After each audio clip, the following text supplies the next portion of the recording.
bolta er kastað upp í loft, hann er látinn skoppa, svo er hann gripinn í krjúpandi stöðu fyrir ofan enni líkt og í fingurslægi.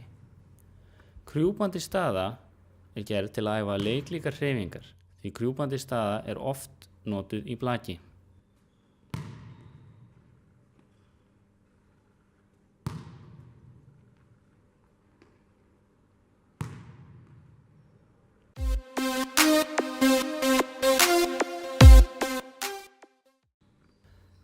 Iðkandinn kastar bolta upp og snertir gól með báðum höndum. Bolti er látinn skoppa og svo er hann gripinn í krjúpandi stöðu.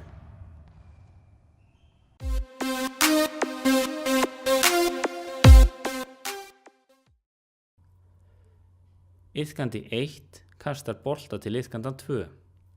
Bolti skoppar fyrir framan iðkanda 2 og hann grípur svo boltan leið og hann rúllar sér aftur.